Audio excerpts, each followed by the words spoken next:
குளிக்கிறதுக்கு சோப் அவசியமா? கண்டிப்பாக அவசியமே இல்லைங்க. நம்ம பாடியில் இருக்கக்கூடிய அந்த டெட் செல்ஸ் அலாங் வித் அந்த கிருமிகள் அந்த அழுக்கு எல்லாமே ஒரு லூஸ் லேயராக தான் இருக்கும். இதுக்கு நம்ம சோப்பு போட்டு அதை அகற்றணும் அவசியம் இல்லை. நல்ல உடம்பை தேய்ச்சி விரல் எடுக்குகளில் உடம்புல எல்லா இடங்கள்லையும் நம்ம கைகள் படுற மாதிரி தேய்ச்சி அகற்றணும் அப்படின்னாலே இந்த loose layer of dead cells along with அந்த கிருமிகள் அழுக்கு அண்ட் அந்த வாசனை எல்லாமே உடம்பை விட்டு போயிடும். இதுக்கு சோப்பில் ஒன்றும் பெரிய ரோலே இல்லைங்க. அப்போ சோப் ஒன்றும் கிளீனிங்கே பண்ணாதா அப்படின்னா கண்டிப்பாக பண்ணும். ஆனால் அது கூட வரக்கூடிய பாதிப்புகளும் நம்ம யோசிக்கணும். இப்போ மார்க்கெட்டில் அவைலபிளாக இருக்கக்கூடிய சோப்ஸோடைய pH நான் உங்க கூட ஷேர் பண்ணுறேன் பாருங்க. எல்லாமே பேஸ். வேற நம்மளுடைய ஸ்கின்னோடைய நேச்சர் அசிடிக். அப்போ இந்த ஸ்கின்னோட அசிடிக் நேச்சரை அந்த பேஸ் மாத்திடுது.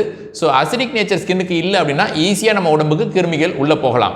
ஸோ சோப்பை யூஸ் பண்ணும்போது இந்த மாதிரி பாதிப்புகளும் கூடவே வரலாம். என்ன டாக்டர் இவ்வளோ வருஷமா யூஸ் பண்ணிட்டு இருக்கோம், இப்போ போய் இப்படி சொல்றீங்களே அப்படின்னா டெஃபினட்டாக நம்ம இது ஒரு பழக்கத்தில் யூஸ் பண்ணிட்டு இருக்கிறோம். ஸ்பெசிஃபிக் ஃப்ராக்ரன்ஸ்க்காகவோ அல்லது ஒரு துர்நாற்றத்தை குறைக்கிறதுக்காகவோ வேணால் சோப் யூஸ்ஃபுல்லாக இருக்குமே தவிர மருத்துவ ரீதியாக பார்த்தீங்கன்னா இப்போ மார்க்கெட்டில் அவைலபிளாக இருக்கக்கூடிய சோப்னால ஸ்கின்னுக்கு வரக்கூடிய நன்மைகளை விட தீமைகள் தான் அதிகம். ஸோ டெய்லி ஒரு தடவை உடம்பு ஃபுல்லாக தேய்ச்சி நல்லா குளிங்க. சோப் போட்டு குளிக்கிறத விட சோப் இல்லாமல் குளிக்கிறது பெட்டர். இந்த விஷயத்தை எல்லாரோடையும் பகிருங்க.